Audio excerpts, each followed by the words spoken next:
15th. And with us today, we have Donnie Deutsch, president of the Council on Foreign Relations and author of the book, A World in Disarray. Richard Haas sighing already because he knows we're going to be talking baseball off the top of the show.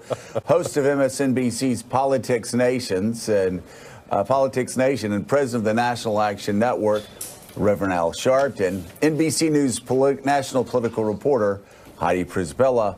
And we also have Pulitzer Prize-winning columnist and associate editor of The Washington Post at MSNBC political analyst Eugene Robinson. So you went to the game last night, right? Didn't you, Richard? It's good to see you doing some investigative journalism, Mr. Scarborough.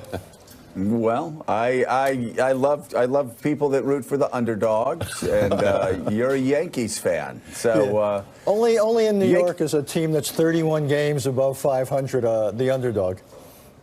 So, Willie, you tweeted something out last night, which is pretty astounding, about just how well the Yankees are doing. And what do you say? The Yankees would be in first place by 4 or 5 games in most divisions. Yeah, I think 4 out of the other 5 divisions, they'd be up by at least 6 games, and in some divisions, 7 or 8 games. The Yankees are 31 games over 500. And they are 10 games out of first place because the Red Sox now, after winning last night, are 51 games over 500. Michael Kay said in the Yankees broadcast last night, this is only the second time in baseball history a team has been at least 30 games over 500 and trailed by 10 games or more. You have to go back to like 1906 or something to find another situation like this. The fact of the matter is the Red Sox are a historically great team on pace to maybe set the record for single-season wins. And as I say, you know, if they're handing out rings for who's best in August, the Red Sox win it. There you go. I'm not sure what that is. What was that? I don't know, but another great game last second. But while everybody's looking at the gaudy stats that the Red Sox are putting up and looking at what's happening in the American League East, we know both the Yankees and the Red Sox are going to get to the playoffs. The shocker, have you watched what's happening with Houston, in Houston's division? The A's keep winning. They are only 1 game behind Houston now. Yeah, the A's have won 4 in a row. Houston's lost 5 in a row. Here come the A's, and Seattle's good too. That's a good division. And the problem for our Yankees is we're going to end up in a 1-game playoff for the wild card. So you can win 102 games, have a great season, and it comes down to 1 pitching performance on 1 night. If you don't have a good one, you're out of the playoffs. But if we're lucky, we have to get there first. Right. It's not even assured. The Yankees could win over 100 games and not make even the wild card chance. That's true. That's a possibility now. There's something seriously wrong with that. Joe, let's not rule out the Mets. You know, the season's not over, and it's a very plucky team, you know? Only 16 and a half out. We all need to go to City, and Gene Robinson just thanks God that there is a team to cheer for in Washington, and he doesn't have to pull for the Baltimore Orioles still, who are 49 and a half games out of first place, Gene. Yeah, the Orioles, the Orioles are just nothing this season. On the other hand, my Washington Nationals, who are usually one of the best teams in the regular season and then fizzle in the playoffs, apparently have decided to try to do it the other way around this year. And so, which doesn't work because you don't get to the playoffs, but you don't get to the postseason. But, you know, was it last night? One of our starting pitchers, Gio Gonzalez, usually a good pitcher, gave up a 2-run homer to a pitcher. I mean, come on, who's major league, you know, hitting regulars like 2 for 31 or something like that. I mean, including a 2-run homer off our starting pitcher who's like in the rotation. Yeah. So, you guys, you know, you babies, cry about, oh, we're only 31 games over 500. Yeah, Joe, what's the latest hockey news? Yeah. We're not talking hockey until mid-October. All right. Hey, well, so Willie, let's. I think we've gotten under Gene's skin. Let's go on to the news. Yes, Rev looks exhausted and wondering why he came at 6 a.m. to listen to talk about the. No, I always root for the underdogs. So the Mets are my team. There you go. All right. Until they go up. The Mets. And, Joe, I swear Richard and I are not hyping the Red Sox season to jinx it in any way. We wish only the best for Red Sox. Right, which is why you tweeted yesterday, give the rings out. No, it doesn't work that way. Red Sox fans, as you know, a little superstitious. With 161 games and a 20-game lead, I'd still be saying 162 games played every year. Yeah, Red Sox and then fans start saw through panicking that. about the playoffs. Yeah. Let's get into the news here, Joe. We're going to start with the latest polling about the Russia probe. 58% of Americans believe the investigation into Russian efforts is a serious matter, while 37% told CNN that they think it's a way to discredit President Trump. 70% believe President Trump should testify under oath in Robert Mueller's probe. 25% say he should not. 56% feel the president attempted to interfere with the investigation, and 30% say he has not done that. While a majority, 56%, think the things the president has said publicly about the investigation are either mostly or completely false. 37% feel he has been mostly truthful when talking about this. So, Joe, nearly 6 in 10 Americans still, despite the president and his administration's efforts to undermine Bob Mueller's investigation, believe this is a serious and worthwhile matter. Yeah, it's the numbers are striking in so many ways. And Donnie Deutsch, let's talk about the president's attempt to brand Robert Mueller, to discredit Robert Mueller, to tarnish his brand. I do think, and Greg Sargent with the Washington Post pointed this out, and this is what I've believed from the beginning, that Donald Trump shocked so many people in the mainstream media, shocked so many people across America in November of 2016. Everybody getting angry if you even suggested he had a chance of winning. He shocked them so much that now they think that he can politically, he's always playing the long game. He's always got a rabbit in his hat. He's always got the ace of spades up his sleeves. He's always going to win. Not the case. The guy has a 39% approval rating in Gallup. And time again, you look at this poll, if this were an election between Bob Mueller and Donald Trump, Mueller has won in a landslide in every single category. He's won a landslide, and Mueller has not even had his day in court, literally or figuratively yet. So this 60% who are behind Mueller, this is where Trump has had the only one with the megaphone. And what happens when the report comes out? And we know there's going to be a lot of things in there. Yeah. Go ahead. No, I just say, yeah, I mean, Mueller hasn't said a thing. Mueller's just gone to work. He hasn't leaked to the press. He hasn't held a press conference. He hasn't tried to brand Donald Trump in any way whatsoever. And yet 56% of Americans say that most or all of what Donald Trump's saying about this investigation is a lie. About the same number say he's trying to interfere with the investigation. About the same number are saying that this is a very serious investigation. This is not a close call. The majority of Americans, by almost 20%, are on Mueller's side and not Trump's. Let me give you another 20%, a dotted line to a Quinnipiac poll that, as far as voters who either strongly approve or strongly disapprove of Trump, 30% strongly approve, 48%, almost 50% strongly disapprove. That's a 20% swing in passion number in the strongly category. And I think those two things are linked. When you see Trump react, Trump shows who he is and what he's worried about without any hesitation. You see the Omarosa thing. I'm sure we're going to get into that later. And now the Mueller thing. He's panicked. You see it. He knows what's there. And once again, Mueller is at, if we're going to say this is an election, Mueller versus Trump, Mueller is at 60%, and he has not come to the podium yet. Yeah, hasn't come up to the plate. Reverend Al, when Donnie starts talking about that numbers about intense support or intense disapproval, we all know that's what drives elections. That's especially what drives an election in off years. I mean, even in an off-year special election in Alabama, it was black voters across what politicians call the black belt of central Alabama that turned out and helped elect a Democratic senator for the first time in a quarter century. And I think that what we're seeing here, what surprises some, going back to your statement about how mainstream media was shocked at his winning, so they don't want to get caught off guard again. What amazes me is that Trump does not seem to have the capacity to grow at all to try and appeal to a broader base. He sort of convinced himself that if he stays around 36, 37%, that's enough, rather than to grow and even attempt to expand his base. So when you look at the black woman turnout that you mentioned in Alabama, rather than he try to address concerns of people that are passionately against him, he calls a black woman a dog. So, I mean, the biggest instrument to limit him has been him. He goes in a room with foreign leaders and looks like he doesn't belong in the room.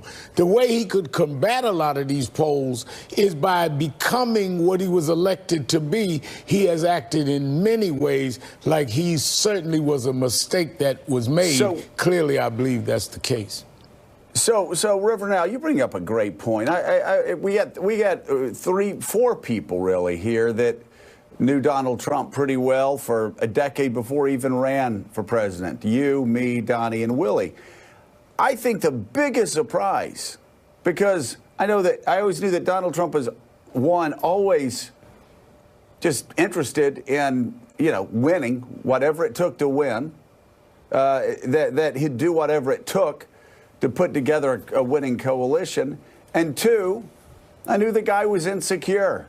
He craved attention, and he wanted to be accepted into the community. He always felt like he was never getting the respect he deserved, almost a Rodney Dangerfield type character in Manhattan. Rev, Donnie, and Willie, I think the biggest shock for me is that he's decided to stick with his 33% solution on this and not try to gain that acceptance, not try to build the coalition, but he's just narrowing it down to the smallest, most hardcore group of supporters that cannot carry him this fall and cannot get him reelected. I think you're right. I mean, all of us have come from wherever we started and said, if I ever can get a big platform, this is what I'm going to do. And usually try to make it bigger than ourselves if we're going to last. He's not been able to do that. And I think that shows the real limits of this man.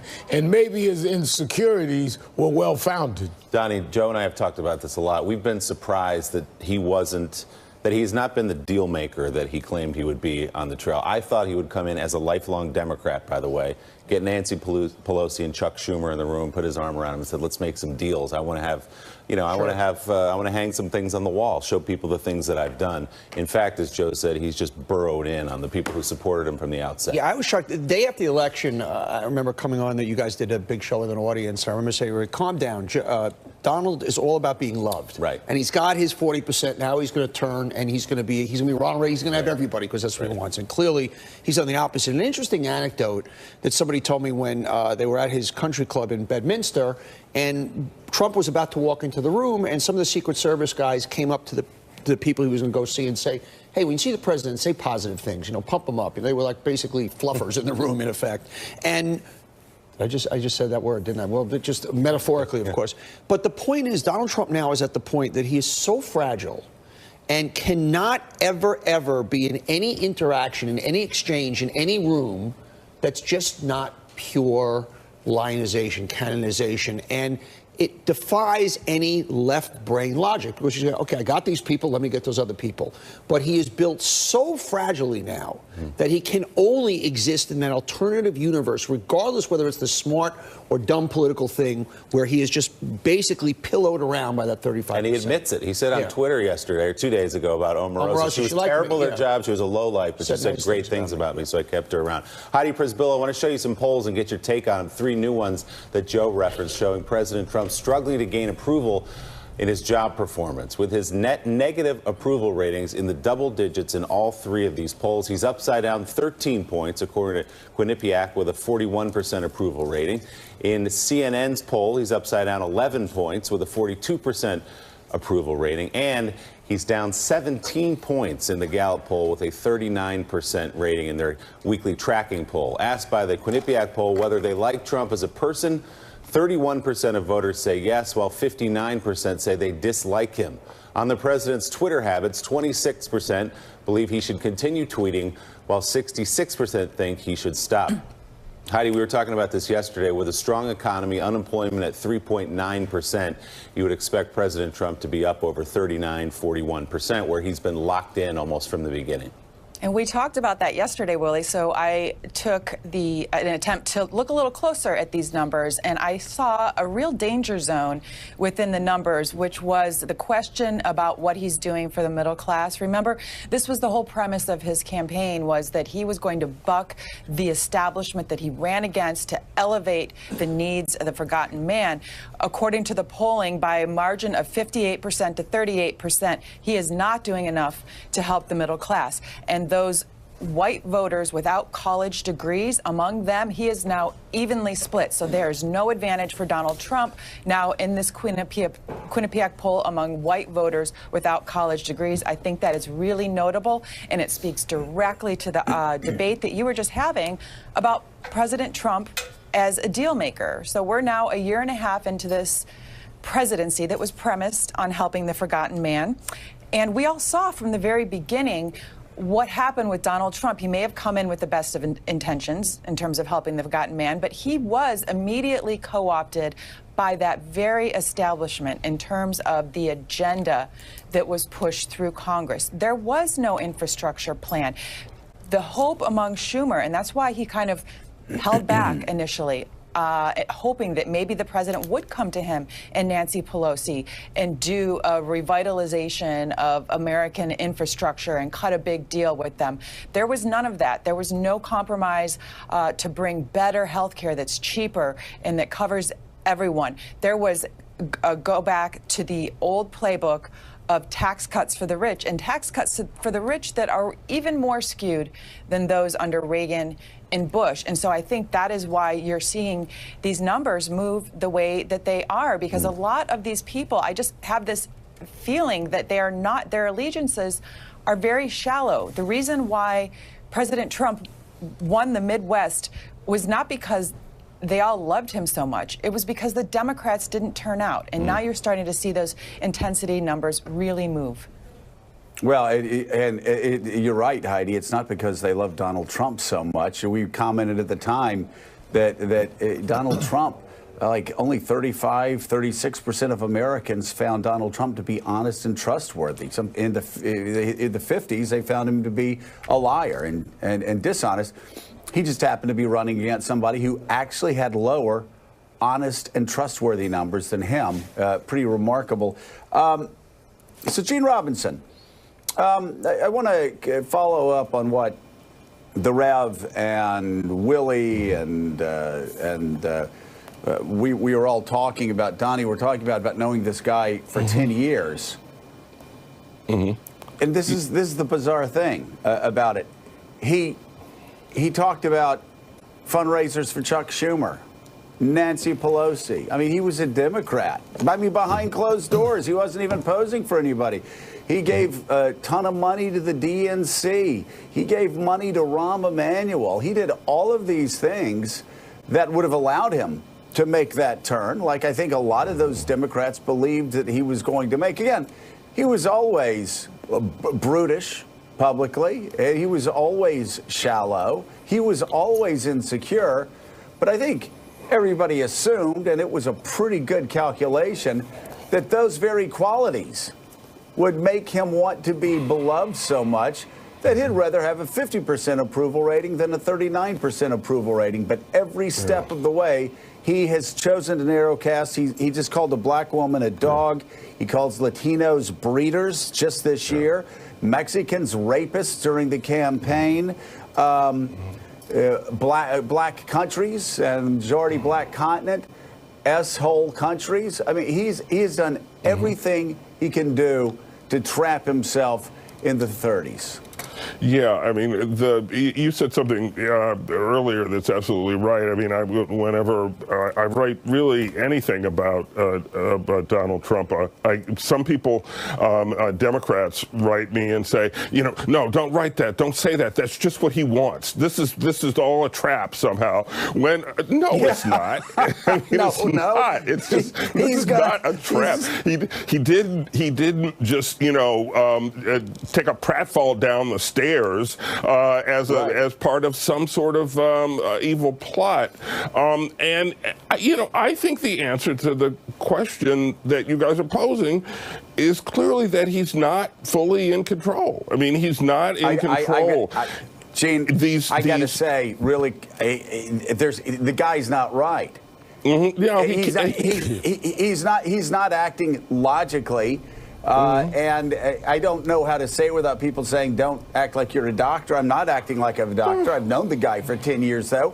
Nobody rationally behaves this way unless they want to get wiped out in elections, unless they want to have 38, 39% approval rating.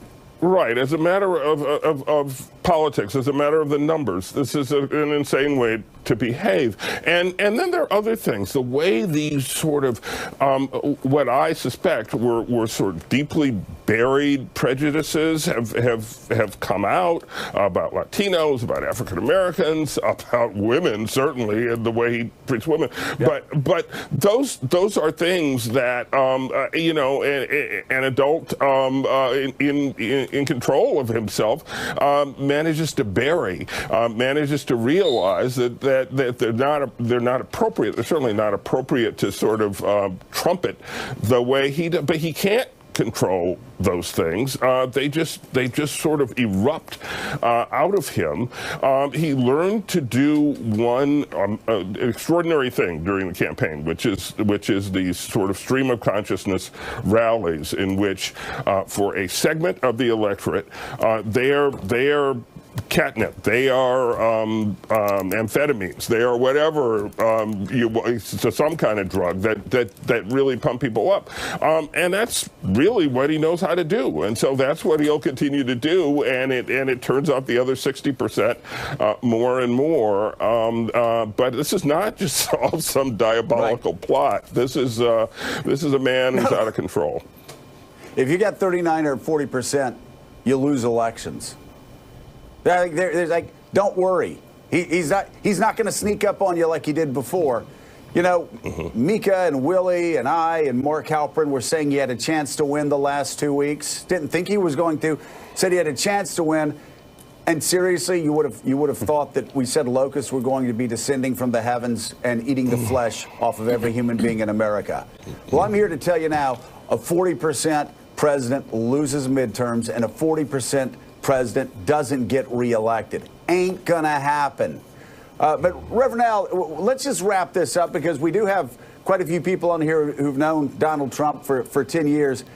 This is what's so interesting to me. Gene had said, and you're talking about the guy's not well, Gene had said before that people keep their prejudices buried when they talk, certainly in public. I'm sure he never said anything inappropriate to you racially, but I can tell you, while Donald Trump said inappropriate things behind closed doors and certainly was not a feminist behind closed doors for the decade I was with him, I can tell you, and Mika would tell you the same thing, he never once said anything remotely insensitive behind closed doors regarding race. Never once. The first time I ever heard him say anything about it was in 2011 when he held on to this birther conspiracy. And it was like this lifelong Democrat figured out that if he played a racist and a bigot, he could win the Republican nomination, which, of course, offended me at the time because I was a Republican. But I'll be damned if he didn't do it. I had this makes it worse. I had a similar experience. Go ahead. Because, I met him in the 80s with Don King and Mike Tyson, and then I marched on him around the Central Park 5 case, which he was adamantly opposed to. But as I got to know him, he never was offensive. He even came down National Action Network conventions twice, cut the ribbon one year with Geraldine Ferraro. But it was the birther thing that I started saying, this guy just is not genuine. And I always sensed he was playing me, but I didn't know that he was on the other team till birther. And then he had Michael Cohen call me and sit down and say, why are you saying what I'm saying is racist? I said, because it is. And I was trying to gauge whether he was just insensitive sensitive or really racial. But as time has gone on and he's hit the limits of what he's able to do, you do what people do. You reach inside to who you really are. And these feelings are really coming out. No one could call African nations in Haiti S-holes or call Mexican rapists or call a black woman a dog unless that's really in them. That's who he is. And I think many of us gave him the benefit of a doubt that he never lived up to. We knew he wasn't genuine, but we didn't know who genuinely he was. That's a great way of putting it. Well, you know, one time he called screaming early during the campaign and said, "Stop calling me a bigot on TV. You know me. You know I'm not a bigot." And I said, "Well, Donald, if you're not a bigot, you're playing one on TV to get elected, which actually is even worse." So it doesn't really matter. You know, Ike always said, you don't guess what somebody believes. You don't try to imagine what they believe. Look at their actions, and that will tell you. Well, Donald Trump, by his actions, he has shown us, regardless of what he believes inside his head, he's a bigot. He's acting like a bigot. He's ruling like a bigot. And that bigot will be defeated at the polls this fall and in 2 years. Amen. Still ahead on Morning Joe. We're going to run through last night's primary results, including one race that seems to show President Trump's tightening grip on his party. Let's see how that works out for you Republicans in a couple of years. Plus, Paul Manafort's trial heads to closing arguments. We're going to have a live report from outside the courtroom. Morning Joe, we'll be right back.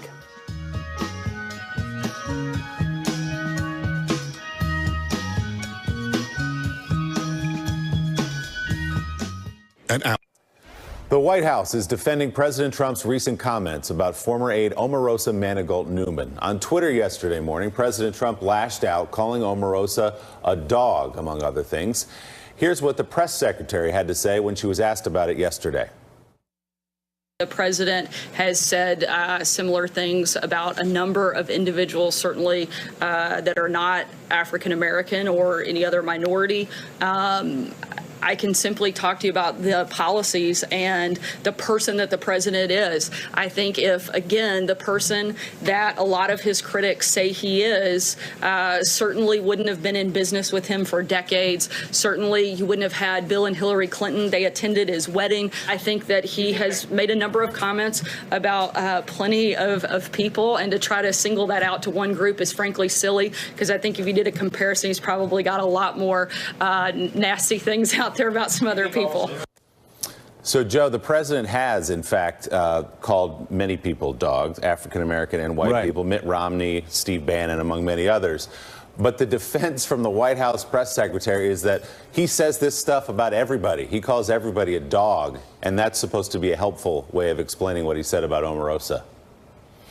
Yeah, which, of course, feeds into, again, what the article that we read from yesterday, from 2011, where you try to dehumanize your political opponents.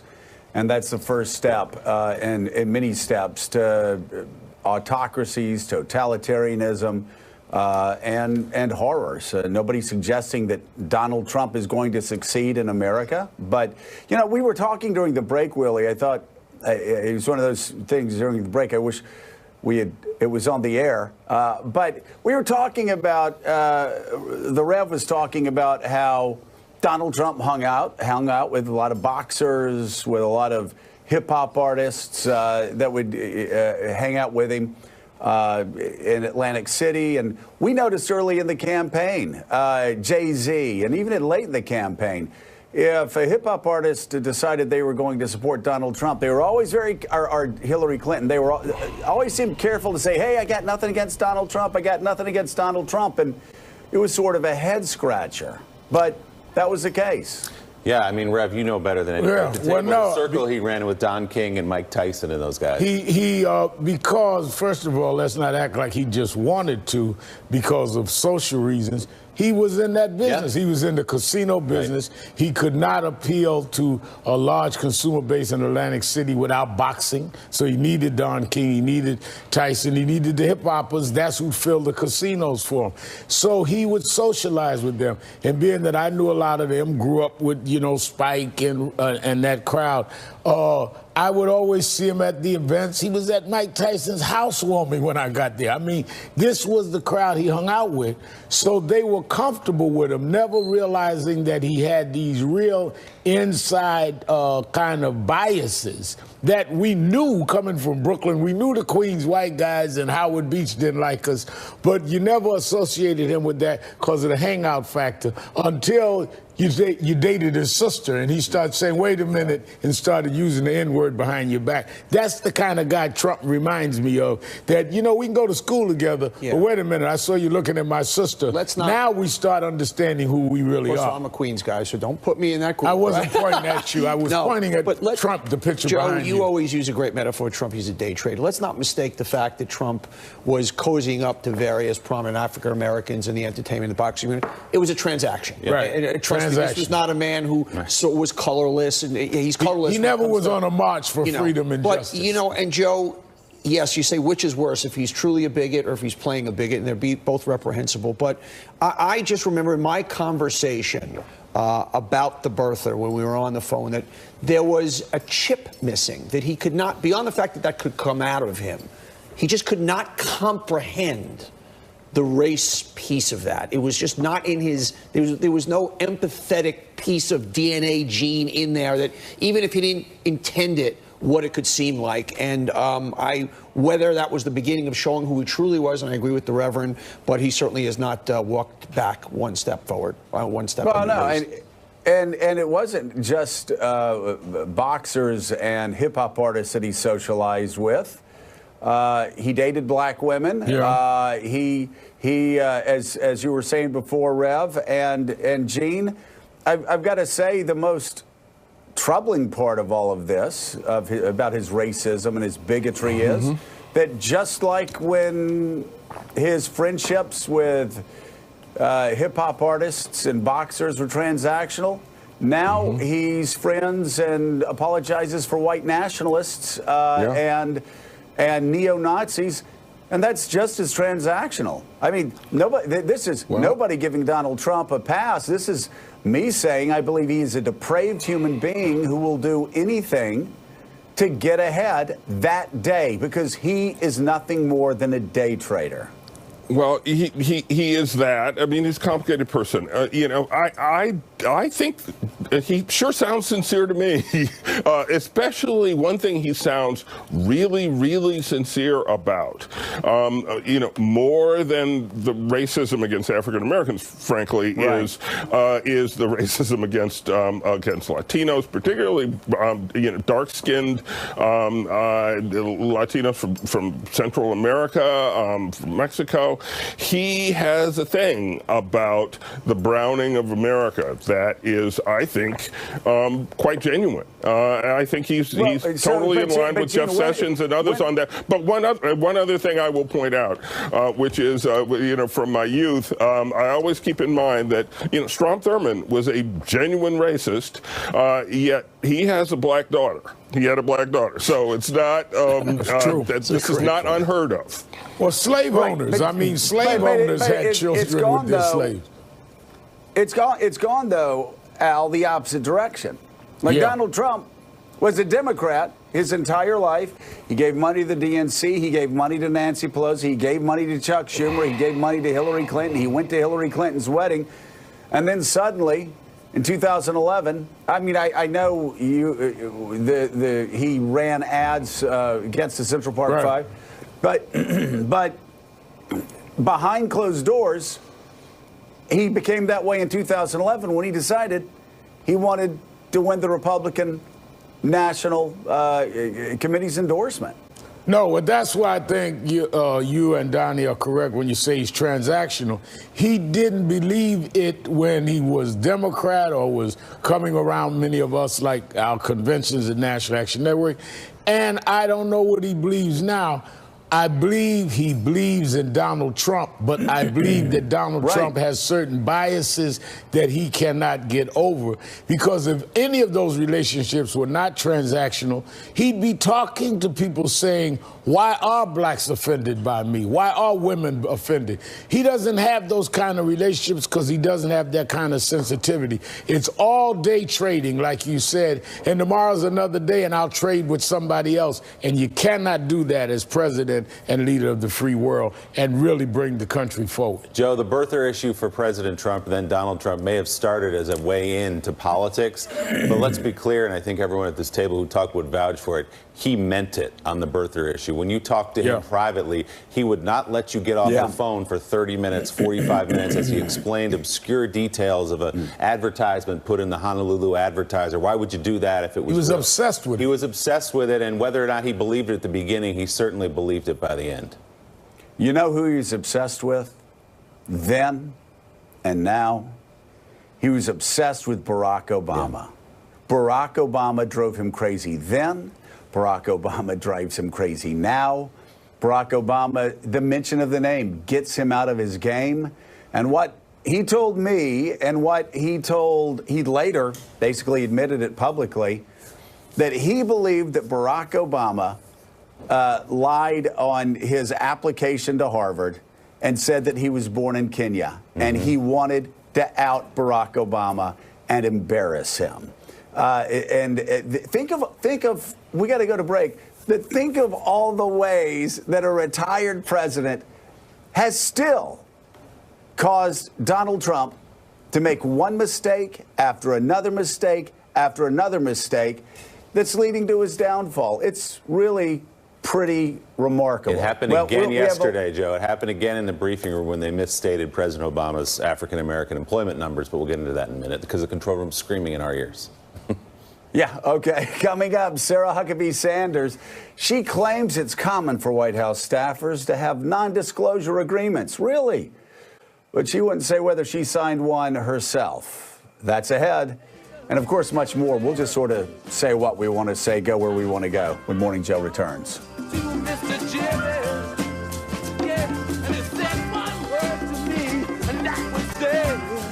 Tonight.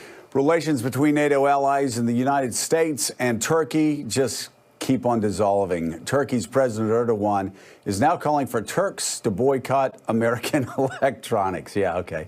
Including calling out Apple significantly. Yes, dear leader, they will do that for you. It comes amid an ongoing standoff regarding Turkey's detainment of an American pastor, Andrew Brunson. The U.S. has sanctioned 2 top Turkish officials over the situation, and last week increased sanctions on Turkish metals. Yesterday, Turkey responded by raising tariffs on a host of U.S. goods, including tobacco to 60%, U.S. cars to 120%, and U.S. alcohol. All of this, of course, comes as the Turkish economy continues to be in a free fall, with the Turkish lira falling to record lows, accelerating inflation, and an investor selling spree of Turkish debt. So, Richard Haas, let's talk about Erdogan now. Not a would-be autocrat, but an autocrat himself. And we won't talk about how, when you knew him before, he liked to just talk about forsythia and begonias. We'll talk about what he's doing now. It seems to me that actually what Donald Trump has done over the past couple of weeks obviously is a threat to NATO. But at the same time, Donald Trump has become the first person to actually gain leverage over an autocrat who has been consolidating power for the past decade. Look, the good news is that he's taken on Erdogan, who's no friend of the West and is no friend of democracy. The bad news is he's done it on the wrong issue in the wrong way. He's focused on this understandable but narrow issue of the unfair detention of the American pastor, and he's done it with these tariffs. The problem is 2. One is, Erdogan's the issues that Erdogan has embraced that ought to give us heartburn is that he's destroyed Turkish democracy. He's helped jihadists in the Middle East. He's close to Iran, and now he's moving really close to Russia. This is an ally of NATO who's now closer to Russia in many ways to ourselves. And then the president does it with tariffs. He reacts in the case of Brunson. But this is at a time the Turkish economy was going down the tubes, not because of us, but because of their own behavior. Among other things, he put his son-in-law in charge of the finance ministry. He was weakening the central bank, and he wouldn't let them raise interest rates, so inflation became rampant. But this certainly accelerates that, doesn't it? It accelerates, but it allows Erdogan to blame us rather than be blamed for it by his own people. So he was basically committing economic suicide by himself. I would have let him do it and not now give him this argument that somehow it's the United States that's to blame. Richard, it's Heidi. Just to follow up on that, though, unlike the tariffs on our traditional allies of Canada and Western Europe, do you think you might see more support for this in Congress, where we've already seen legislation to try and squeeze the Turks? And then secondly, what do you think the implications are for the potential for roiling other emerging markets? What is the risk that this could spread? You know, in Congress, we saw it the other day with the passage of the Defense Act named for John McCain. There was a provision in it essentially putting on hold the American transfer or sale of the F-35 aircraft to Turkey. Basically, the idea that Turkey would be able to get our most advanced aircraft at the same time they would get the Russian missile defense system designed to shoot down those aircraft is obviously unacceptable. So the fact that Congress stepped in here, to me, was a welcome sign that they are still willing to at least accept some of their foreign policy responsibilities. And I hope these aircraft never go to Turkey, quite honestly. And I know several governments in the region, including Israel, agree with me. I think this issue of contagion, though, it's not just Turkey. It's emerging markets around the world. What's happened is a lot of these countries essentially borrowed an awful lot of money, and they borrowed it in dollars. And now that the dollar strengthened against their own currency, their ability to pay back their debt in many cases, not just Turkey, is suspect. We're seeing it in the Philippines. We're seeing it elsewhere. And the question is, given the nature of modern economies, whether contagion begins to take hold, whether this begins to spread. And so far, at least, the markets have largely shrugged it off. But it's one of those things. Markets shrug it off until the day they stop shrugging it off. All right, a lot more to get to this morning. A new book reveals what it calls the untold story of Donald Trump and the Russian mafia. We're taking a look at President Trump's tangled history with Russia through dozens of people with ties to both Trump and Russia. That's coming up on Morning Joe.